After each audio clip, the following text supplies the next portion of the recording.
Tessa always said she wanted something real, something deep. But what she craved, what she truly desired, was mystery. The type that dances just out of reach, that never fully answers the questions you whisper to it at night. She used to lean into Alex's chest and tell him she loved how solid he was. "You ground me," she'd say. But even as she spoke the words, her eyes drifted elsewhere, to the edge of something more exciting, more dangerous. At first, Alex didn't mind. He liked that she was curious, that her mind never stayed still. He admired her spark, how she'd light up talking about unsolved murders, foreign cities she'd never been to, or why people lie even when they don't need to. Tessa was intoxicating, always chasing the next thrill. And in the early days, that thrill included him. But even the most patient heart grows tired of being second to fantasy.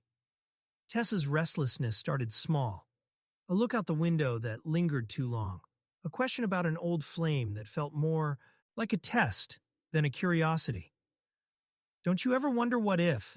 she asked once, tracing the rim of her wineglass with a manicured finger.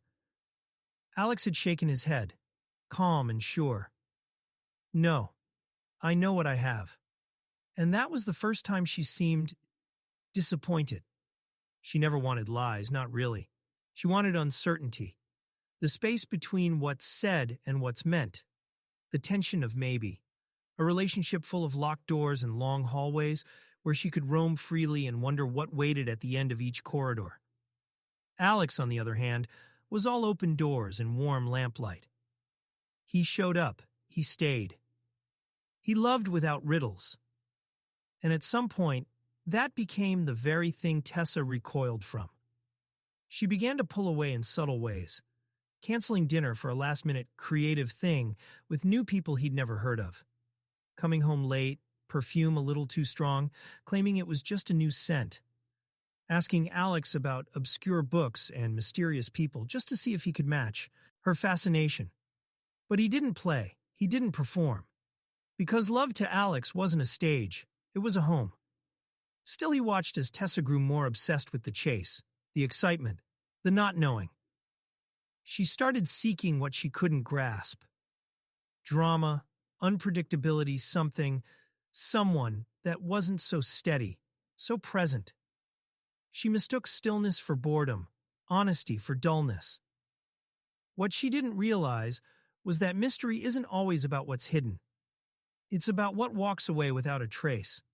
And Alex had begun to understand that she was no longer reaching for him. She was reaching past him, into some undefined space she thought held all the answers. He was just another page in her story. Predictable, readable. But mystery, he'd learned, isn't about hiding. Sometimes it's about disappearing. It didn't happen all at once. That's the thing about the slow erosion of love. It's silent. It creeps in through the tiniest cracks and takes root in the unspoken. Tessa became a stranger in familiar clothes. Where once she found comfort in Alex's steadiness, she now seemed unsettled by it. His consistency, which she used to praise, began to wear on her. "You never change," she said once, tossing the words like a careless accusation. It was during breakfast, over coffee and toast, the same way they always began their mornings. But there was something in her tone, something brittle, tired. Alex raised his eyes and studied her. She didn't meet his gaze. She was looking out the window again. At first he tried to ignore the signs. People go through phases, after all.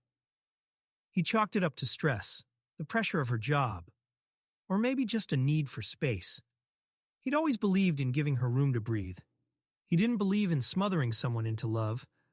But slowly, subtly, the gap between them widened. She became more impatient, her touch more infrequent. Conversations that used to run long into the night now stalled after a few short exchanges. She scrolled through her phone. During dinner, nodded absently when he spoke, her eyes distant. Sometimes he caught her staring off into nothing, and when he asked what she was thinking, she'd shrug and say, "Nothing really." But he knew that wasn't true. She wasn't with him. Not fully. Then came the questions. Odd ones. Do you think people are meant to stay with one person forever? Or, What if there's something more out there? They weren't framed as criticisms, but Alex could read between the lines. Tessa was probing, searching for validation for a feeling she couldn't name yet. Her restlessness had grown roots, and now it was feeding off her daydreams. Alex tried to bring her back with patience and kindness. He suggested trips, just the two of them. He cooked her favorite meals, showed up at her workplace with flowers, sent her music he thought she'd love. But each gesture landed softer than the last, as if it missed her entirely. Tessa smiled sometimes, but not with her eyes, not with her soul. The woman who once lit up at his attention now looked tired of it. It wasn't another man. Alex didn't suspect infidelity, not in the physical sense. Tessa wasn't chasing someone else. She was chasing a feeling, one she believed she'd lost. The problem was, she thought she needed mystery to find it again.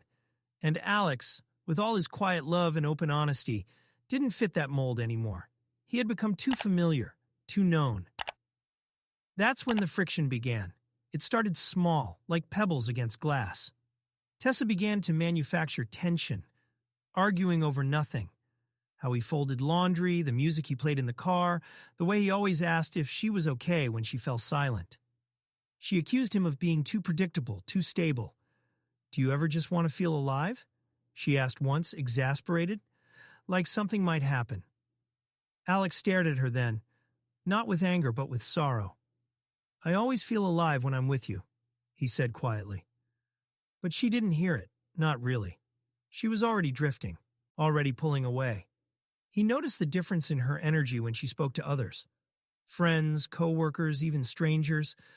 They got the curiosity, the questions, the laughter. Alex got what was left. The echo of someone he used to know. The intimacy between them had dulled. Not from lack of affection, but from lack of presence. She wasn't there when she touched him. Her kiss tasted like obligation, not desire. And when she pulled away, she left a cold draft behind. Still, he held on longer than he should have. Love does that. It convinces you to stay, to fight, to believe that what once was might still be again. But every attempt to bridge the distance only made the distance clearer. Tessa didn't want to be caught, she wanted to chase. And Alex, for all his patience and depth, had grown weary of being a puzzle she wanted to scramble just to solve again. He began to understand something hard but vital. You can't be exciting enough for someone addicted to uncertainty. You can't anchor someone who's convinced that stillness is a trap. Tessa wasn't leaving because Alex lacked something. She was leaving because she needed to believe there was something else. Something undefined. A whisper in the dark that kept calling her away. And Alex, he was done whispering. There comes a moment, quiet and unceremonious, when a person finally lets go. Not with anger, not even with sadness, but with clarity. For Alex, that moment arrived on a rainy Tuesday afternoon. Tessa had left in a hurry that morning, late for something vague. Her goodbye was distracted, a kiss missed his cheek entirely. She didn't notice. He stood in the doorway watching her walk to the car, head tilted back to keep her hair from getting wet, her face turned toward the clouds, like they were whispering secrets only she could hear. And just like that, she was gone, leaving nothing behind but the scent of her perfume hanging in the air. An aroma that once brought comfort now seemed to mock him. Alex stood there, longer than he meant to, rain soaking through the cuffs of his sweater. He didn't mind. He was listening, not for her footsteps, but for the silence inside him. For the first time in months, he wasn't angry or anxious. He wasn't questioning himself. He wasn't even waiting for her to come back. He was just done. Not the dramatic kind of done people throw out during a fight. Not the hollow ultimatums used to provoke guilt or grab attention. This was the real thing. The kind of done that roots itself deep and grows quietly until one day it stands fully formed, undeniable. A decision made not in the heat of the moment, but in the exhaustion that follows 100 small heartbreaks. Tessa hadn't cheated, not physically, but she had eroded them. She had chipped away at their bond with every eye roll, every impatient sigh, every conversation she started with half her heart already somewhere else. She'd been gone long before she packed her bags, emotionally, spiritually, even energetically. And for a while, Alex had followed her into that void, hoping he could be enough mystery to keep her attention. He couldn't. And he realized finally he shouldn't have to. So he sat down and made a plan. Not out of spite, but out of self-respect. There was no grand revenge, no dramatic confrontation, just a slow, intentional withdrawal. He began to remove himself, little by little, like a ghost unhooking from a haunted house. It started with the physical. Things packed away, digital traces erased. He deleted old photos not out of malice, but because they no longer represented a reality worth clinging to. He canceled joint subscriptions, moved his personal accounts to private ones, began quietly researching places to go. His decision wasn't about escape. It was about reclaiming his peace. Over the next few days, Alex started living as though he were already gone. He'd go for long walks without telling her where he was going. He cooked for himself and only himself, stopped waiting for her to get home before starting dinner. When she spoke, he listened, but he no longer reached into her words, looking for some hidden meaning or desperate clue to pull her back to him. He stopped hoping she'd return to the woman she once was. And Tessa noticed, though not in the way he might have expected. She didn't confront him. She didn't cry or ask what was wrong. Instead, she seemed intrigued. Confused, perhaps. He wasn't reacting the way she was used to. He wasn't chasing, wasn't pleading. There was no anger, no accusations. Just presence, calm and detached. It unnerved her. She asked him one night, half joking, "You've been quiet lately, mysterious even." She smiled like the word itself turned her on. He just looked at her, not coldly, but with a sort of gentle pity. She didn't realize it, but she had finally gotten what she wanted. Mystery. Only now she didn't know how to handle it. Alex wasn't trying to be mysterious. He was becoming absent. A shadow. Something once whole, now untethered. He left on a Thursday. Not at night, not in the middle of some argument, but in the morning. While she was in the shower, he walked out with a duffel bag, a letter folded in thirds, and the weight of finality resting lightly on his shoulders. The letter was short. "Tessa, you always said you wanted mystery. Something you couldn't figure out. Something that kept you guessing. I tried to give you stability. I thought love was enough. I see now it wasn't what you needed. So here it is. The mystery you wanted. No forwarding address, no answers, no closure, just space. Take care of yourself. Alex." He didn't look back, didn't check his phone, didn't wait for her to come running out the door. He knew she wouldn't. She'd stare at the note. She'd probably try to call him. Maybe even show up at his old job. But he had made sure there was nothing to trace. No friends in common left to question. No loose ends. He hadn't vanished out of cruelty. He had vanished because he'd already been disappearing in her world for months, and now he simply finished the job. As the bus carried him out of the city, he stared out the window. The streets blurred into lines of color, and for the first time in a long while, he felt the kind of peace that doesn't come from being understood, but from no longer needing to be. He had once been the open book she refused to read. Now, he was the one story she'd never get to finish. At first, Tessa didn't notice the difference. She assumed Alex was giving her space again, something he'd always done when the air between them grew too tense to breathe. But this time, the silence didn't bend toward her. It didn't stretch itself out in patience, waiting for her to come back around. It simply remained. Unmoving, final. When she stepped out of the shower that Thursday morning, her skin still damp and fragrant with lavender soap, she expected to find him in the kitchen, making his usual slow cup of coffee. Instead, there was only stillness. The house felt too quiet, the kind of quiet that carried weight. She walked from room to room, confusion growing like a chill creeping up her spine. His shoes were gone. His keys were missing. So was the duffel bag they used for weekend trips.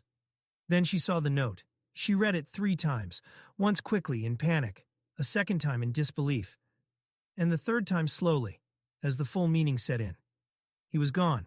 Not angry, not spiteful, just gone.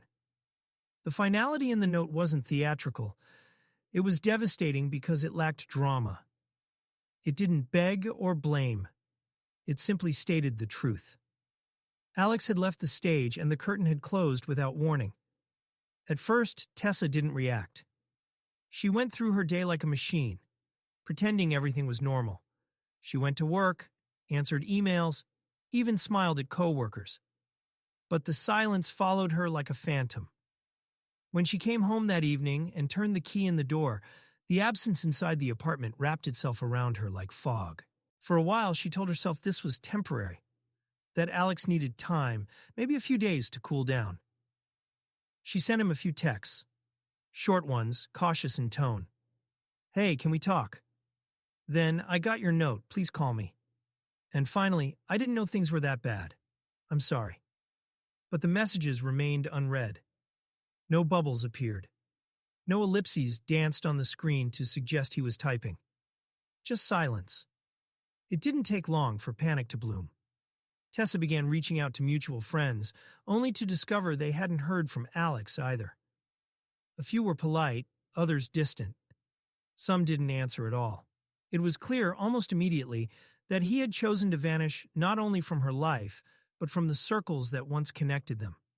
Social media? Nothing. His accounts were either deleted or wiped clean. Email? No reply. She even called his old workplace, only to be told that he'd resigned weeks ago, with no forwarding contact. That was when it hit her. She hadn't been paying attention. He had been preparing to disappear long before he actually left. The signs were all there. The reduced conversations, the distant look in his eyes, the subtle withdrawals from routines and shared plans.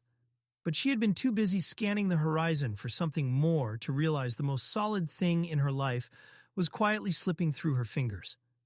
She tried to move on, but the absence became a presence of its own. In the mornings, she'd reach out for her phone expecting a good morning text.